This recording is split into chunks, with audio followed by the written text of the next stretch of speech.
Monthly, जिसमें आपका wifi भी इंक्लूड है, आपकी इलेक्ट्रिसिटी भी इंक्लूड है। जी मोमेंट्स हैं मेरे क्रेजी, जो कि मैं बता नहीं सकती। आई स्वेयर नहीं, मैं नहीं चाहता सच्ची बताऊँ तो। किसी जितनी दफ़ा आपकी जेब इजाज़त देती है उतनी दफ़ा आप पाकिस्तान जा सकते हैं, आपको कोई माई का लाल नहीं रोक सकता। बात यह कि मेरी फैमिली में एक जो फैमिली थी, वो कहते हैं ना कि आपको चिंगारी मिल जाए ना तो आग आप खुद ही लगा लेते हो, तो वो चिंगारी जो थी ना वो मुझे जलती हुई मिल रही थी। यार मतलब ये नहीं किया करो प्लीज़, मतलब ये इतना टची टॉपिक है ना मेरे लिए कि मैं बहुत। हेलो एवरीबॉडी, अस्सलाम वालेकुम and welcome back to another very beautiful video.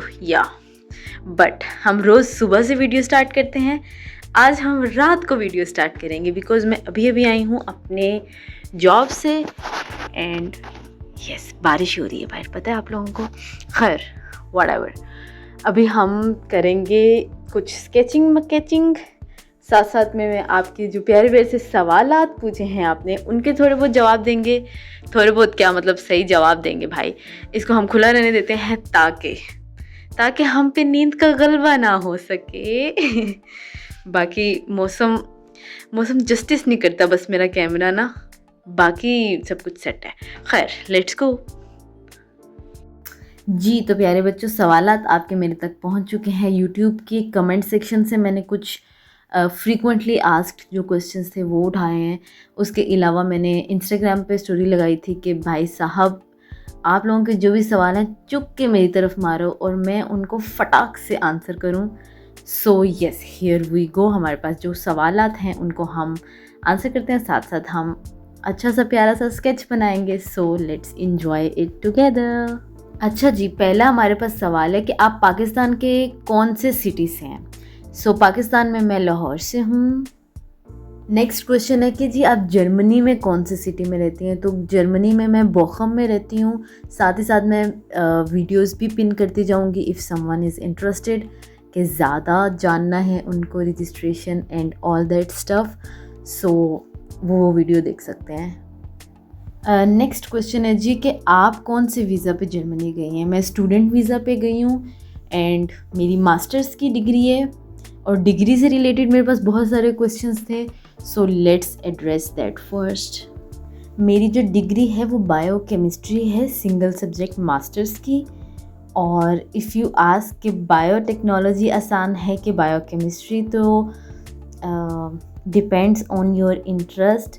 मैंने अपना बैचलर्स भी बायोकेमिस्ट्री में किया है, सो मेरा इंटरेस्ट है बायोकेमिस्ट्री में, इसलिए मुझे ज़्यादा आसान लगती है I guess. Are you studying biochemistry in English taught और इन जर्मन।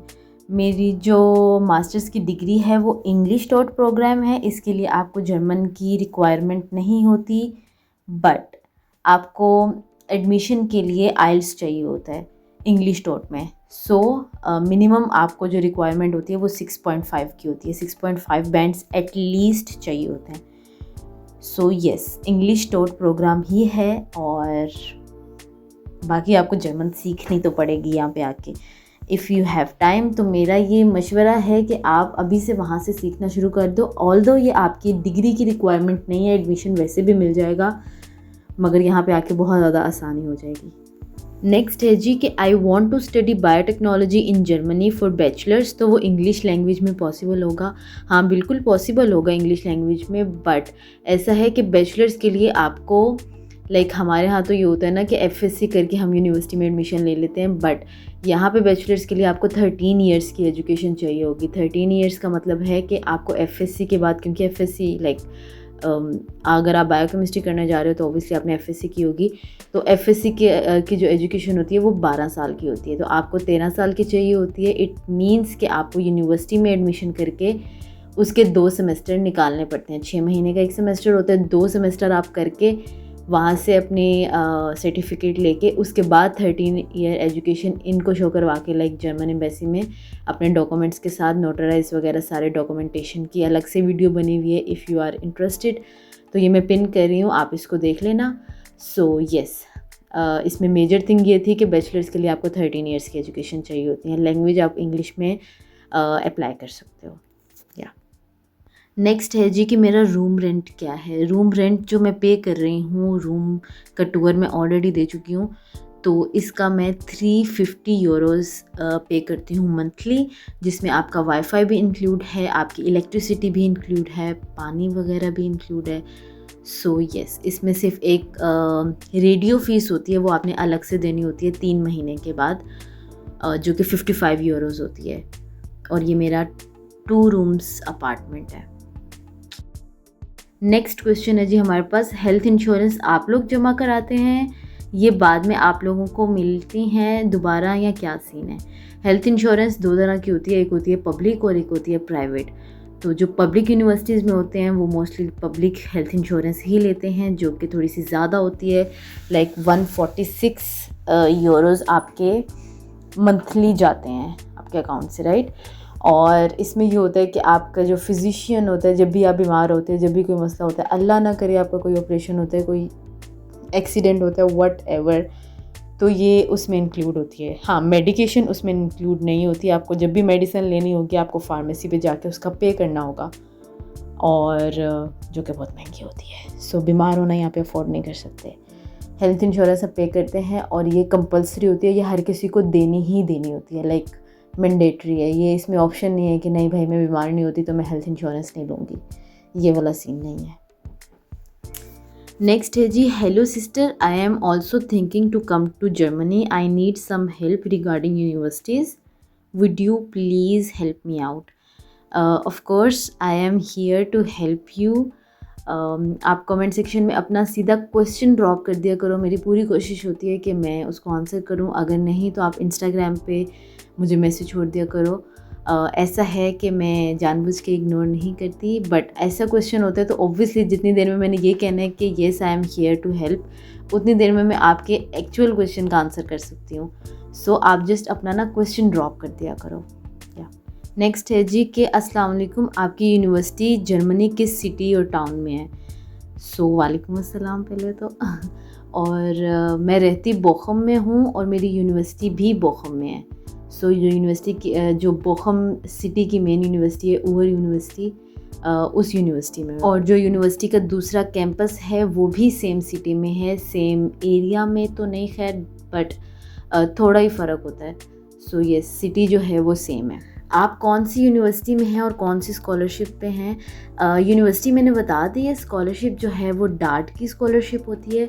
एंड एक मिसकंसेप्शन जो है वो ये होती है कि पब्लिक यूनिवर्सिटी में फ़ीस नहीं होती, राइट, बट आपको हर सेमेस्टर में एक सेमेस्टर फ़ी पे करनी होती है, जो कि आपकी पब्लिक ट्रांसपोर्ट को कवर अप करती है। उसके अलावा जो लाइब्रेरीज में आपके पढ़ने पढ़ाने के जो खर्चे होते हैं एग्ज़ाम्स में, ये वो जो छोटे छोटे खर्चे होते हैं जो हमारी यूनिवर्सिटीज़ हमसे एक्स्ट्रा लेते थे, वो आपको पे करनी होती है। वो तकरीबन 350 यूरो होता है पर सेमेस्टर। सो वो आपका कंपलसरी होता है पब्लिक यूनिवर्सिटीज़ में भी।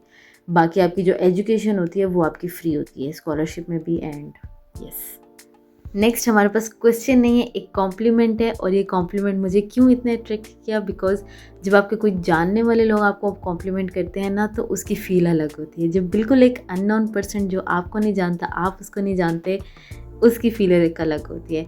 सो here it is, never stop vlogging, your content is my happy place. Are you for real?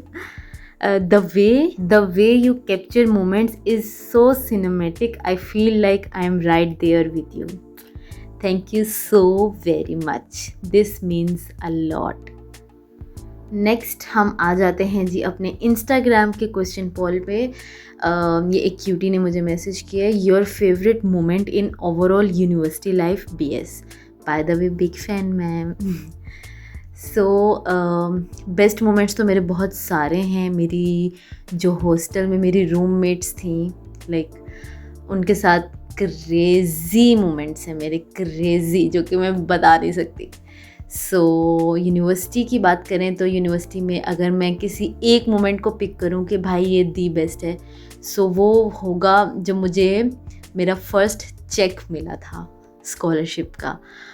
That feelings बात पैसों की नहीं थी, वो जितने भी थे वो मैं बता भी नहीं रही, बट द पॉइंट इज़ कि अप्रिसिएशन की बात है कि जो मुझे अप्रिसिएशन मिली थी, जो प्रेज़ मिला था ना, वो दी बेस्ट था। सो अगर मैं उन सबको कंपाइल करके आपको एक मोमेंट बताऊं तो वो आई गेस वो वाला मोमेंट होना चाहिए। सो नेक्स्ट है जी, पाकिस्तान कितने टाइम बाद आ सकते हैं स्टूडेंट वीज़ा पे और टिकट का एक्सपेंस कितना आ जाता है? जितनी दफ़ा आपकी जेब इजाज़त देती है उतनी दफ़ा आप पाकिस्तान जा सकते हैं, आपको कोई माई का लाल नहीं रोक सकता। अगर करें मैं बात अपनी, तो मैं 3 महीने के बाद जाके चक्कर लगाई थी पाकिस्तान। एंड एक्सपेंस की बात करें तो वो डिपेंड करता है आपके एयरलाइन पे कि आप कौन सी एयरलाइन चूज़ कर रहे हो। मैंने पेगासुस से ट्रैवल किया था और मुझे काफ़ी सारी रिक्वेस्ट भी आई थी कि मैं उसके ऊपर एक रिव्यू वीडियो बनाऊं कि उसका मेरा कैसा रहा सफ़र। सो ओवरऑल मेरा अच्छा था। मैं रिकमेंड कर सकती हूँ, और अगर मैं दोबारा जाऊँगी तो मे बी मैं उसी को दोबारा चूज़ करूँ बिकॉज़ वो बजट फ्रेंडली है। एंड येस, जो आपका बजट है वो डिपेंड करता है कि आप कौन सी एयरलाइन चूज़ करते हो। आप 500 यूरो के अंदर भी होके आ सकते हो और आप 1000-1500 भी लगा के जा सकते हो, depend. Kindly tell me about expenses in Pakistani rupee जो वहाँ मंथली होते हैं। मंथली ये बहुत फुल फ्लेज टॉपिक है, इसके ऊपर अलग से वीडियो बनाऊंगी।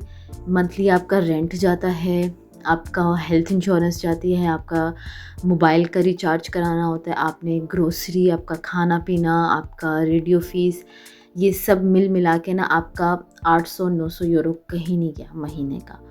सो आपको जो ब्लॉक अकाउंट से पैसे मिलते हैं वो आपको 992 यूरोज़ मिलते हैं। सेविंग्स की तो आप बात ही मत करो, सेविंग्स वाली कोई कहानी नहीं है शुरू में, बाद में डिपेंड्स कि आपका लाइफस्टाइल कैसे आप कर सकते हो कि नहीं। सो येस, इसके ऊपर अलग से वीडियो बनाऊंगी। How can you manage your job, study, family, personal life like vlogging, hobbies etcetera etcetera? I swear नहीं मैनेज होता सच्ची बताऊँ तो। किसी दिन किसी चीज़ को एक्सट्रीम पे लेके जाती हूँ तो किसी दिन किसी चीज़ को एक्सट्रीम पे लेके जाती हूँ। आज मैं, आप यकीन मानोगे कि रात को 1:30 बजे बैठ के मैं ये व्लॉग एडिट करी हूँ जस्ट बिकॉज कि मेरे पास दिन कम है। वेडनेसडे को मुझे हर हाल में व्लॉग अपलोड करना है बिकॉज मेरी फैमिली वेट कर रही होती है। सो येस, मैनेज करना मुश्किल होता है, बट हाँ, जब आपको पता होता है कि करना है तो फिर हो जाता है, राइट। और ऐसा नहीं होता कि आप बहुत कंसिस्टेंट हो के जी इतने से इतने टाइम तक मैंने ये करना है, इतने से इतने टाइम तक मैंने ये करना है, ऐसा नहीं होता। और बाकी मुझे व्लॉगिंग करने के लिए कौन मोटिवेट करता है, तो वो आप लोग मोटिवेट करते हो। आपके जो प्यारे प्यारे से कमेंट्स आते हैं ना, फिर मेरा दिल करता है कि यार नहीं, वीडियो बनाऊँ। ये मेरी अपनी भी मेमोरीज़ गैदर होंगी और जो फैमिली मुझे देख रही है उसके लिए भी ज़रूरी है। सो यस, मामा नहीं याद आती आपको? How you deal with the home sickness? यार मतलब ये नहीं किया करो प्लीज़। मतलब ये इतना टची टॉपिक है ना मेरे लिए कि मैं बहुत एनर्जेटिक होकर सारा काम कर रही होंगी एंड व्हेन समवन आस्क, घर की याद नहीं आती। द ओनली मुश्किल thing I am facing is घर की याद। मतलब अगेन नो, मतलब किसको नहीं आती भाई। मतलब अभी भी देखो ज़रा, मैं मेरी प्लेलिस्ट जो है ना वो मतलब ऐसे गानों से भरी हुई है। सो ये सवाल नहीं होता। जो आपको अकेली चीज़ जो मुश्किल तंग करती है ना, वो घर की याद है। अगर आपको उससे डील करना आ जाए ना, आपको कोई ताकत नहीं रोक सकती कुछ भी अचीव करने से। सो बस दुआ कर दिया करो कि मुझ में भी वो ताकत आ जाए कि मैं इसको डील करना सीख जाऊँ। नेक्स्ट है जी, क्या लड़कियों को इंडिपेंडेंट होना चाहिए? ऑफ कोर्स भाई, why not. Like what is the reason कि नहीं होना चाहिए? आपको मैं सीधी और साफ बात बता दूं कि रियल लाइफ में कोई शहजादे नहीं आते जो कि आपको आके परी बना लेंगे, सिंड्रेला बना देंगे, आपको नौकरानी से रानी बना देंगे। रानी से नौकरानी बनाने वाले बहुत मिल जाएंगे, खैर। बट जो करना है अपने बल पे करना है भाई। खुद मेहनत करनी है, खुद स्ट्रगल करनी है, खुद पढ़ना है, खुद जॉब करनी है, अपने ख्वाब जो हैं वो खुद पूरे करने हैं। बाद में आप दूसरे का सहारा बन जाओ, that is a good thing.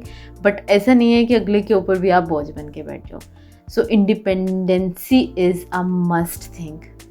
इस जो हालात है ना, इन हालात में तो बहुत ज़रूरी है कि आप अपने ख़र्चे खुद उठाओ। कम अज़ कम दूसरों को हेल्प करना चलो बात की बात है, बट एटलीस्ट आपको अपने लिए किसी दूसरे से कुछ मांगना ना पड़े। Getting my point? So this is not even a question bro. Next है जी, फैमिली टॉक्सिसिटी नहीं फेस करनी पड़ी आपको, कैसे परमिशन मिल गई बाहर पढ़ने की? हाँ, ये किसी बहुत अक्लमंद इंसान ने सवाल पूछे मुझसे।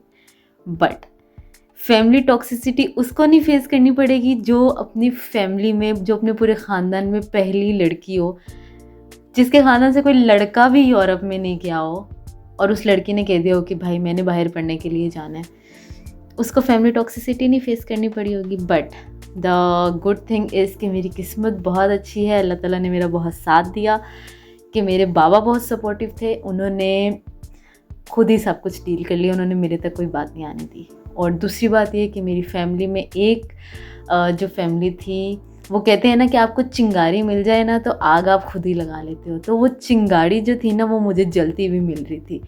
लाइक जो मेरी फूफा की फैमिली थी ना, उन्होंने अपनी बेटियों को पढ़ाया था, उन्होंने एग्जाम्पल सेट की हुई थी कि नहीं भाई बेटियों को पढ़ाना चाहिए। And I am thankful to them कि जो मेरे अंकल हैं, लाइक जो मेरे फूफा जी हैं, उन्होंने मेरे बाबा को समझाया। और मेरे बाबा तो ख़ुद इस हक़ में थे कि नहीं भाई मुझे अपनी बेटी को पढ़ाना है। और आगे से बेटी जो थी वो फिर ज़्यादा ही बड़े ख्वाब लेके आ गई कि नहीं नहीं मुझे ये नहीं ये चाहिए, तो उन्होंने फिर मुझे वो भी दिया। लाइक उन्होंने मेरी मुंह से निकली हुई ख्वाहिश को पूरा किया। अगर आज मैं ये कहूँ कि नहीं भाई मैं नहीं रह सकती या मुझे नहीं रहने हो रहा, मुझसे मैनेज नहीं हो रहा, तो ये गलत होगा, बिकॉज़ मैं अपनी मर्ज़ी से आई हूँ, मैं अपनी ज़िद से आई हूँ, मैं अपनी ख्वाहिश से आई हूँ। और आई एम होपिंग कि मैं कहीं पे भी उनको डिसअपॉइंट नहीं करूँ, और इंशाल्लाह I will make them proud. और उन सब लोगों को भी जो कि ये कह रहे थे कि नहीं लड़की हो के अकेली बाहर जाएगी, तो लड़की हो के ही अकेली बाहर आई हूँ भाई, और सबको दिखा भी रही हूँ कि what I am doing. I am actually making vlogs कि मैं उनको भी दिखा सकूँ कि कुछ गलत नहीं होता है यहाँ पे। You know what I mean, कहाँ से बात कर रही हूँ मैं, प्यारे बच्चे समझ रहे हैं। सो वीडियो बहुत लंबी हो रही है, बट मैं इमोशंस में बहती ही चली जा रही हूँ, आई डोंट नो व्हाई। बस लास्ट क्वेश्चन पकड़ते हैं और फिर टाटा बाय बाय करते हैं। What's your future plan regarding study? Future plans, future तो भाई किसी ने नहीं देखा। सो मेरे जो प्लान्स हैं वो मैं आपको साथ साथ बताती रहूँगी और साथ साथ समझाती भी रहूँगी कि नहीं भाई अब प्लान में थोड़ी सी चेंजिंग है। कभी कभी पता क्या होता है, जब मैं पूरा दिन थक जाती हूँ यूनिवर्सिटी से, अपने जॉब से, तो मैं एंड में आके ना जब सोने का टाइम होता है तो मैं सोचती हूँ कि नहीं प्लान में थोड़ी सी चेंजिंग करते हैं। अब जो तब्दीली है ना वो मैं नहीं लेके आऊँगी, वो मेरे पोते पर पोते मेरे बच्चे लेके आएंगे समझ रहे हो? तो वो मेरे प्लान्स जो है ना वो लम्हा ब लम्हा बदल रहे होते हैं, तो मैं आपको क्या ही बताऊं कि क्या प्लान्स हैं मेरे। So yes, that was it from my side. आज के लिए इतना काफ़ी होगा। और अगर आप यहाँ तक वीडियो देख रहे हो तो भाई लाइक, छोटा सा प्यारा सा कमेंट्स भी छोड़ देना, और बाकी फॉर्मेलिटीज़ का आपको पता है। हम फिर मिलेंगे किसी और वीडियो में किसी और व्लॉग के साथ, और मैं उम्मीद करती हूँ कि मैंने आपके सारे सवालों के जवाब दे चुकी होंगी। अगर नहीं तो भाई छोड़ देना कमेंट्स में, मैं लिख के जवाब दूंगी आपको। सो येस, बाकी अगर कोई सजेशन होता है, कोई मशवरा देना होता है, तो भाई वो अभी आप दे दिया करो ताकि मैं इम्प्रूवमेंट लेके आ सकूं, क्योंकि परफेक्ट तो कोई भी नहीं होता। सो अपनी दुआओं में बहुत याद रखना, मुझे आप सबकी दुआओं की बहुत ज़्यादा ज़रूरत है। सो ये सब ना बहुत ज़्यादा ख्याल रखना, और फिर मिलेंगे हम नई वीडियो में। टाटा बाय बाय, अल्लाह हाफिज़।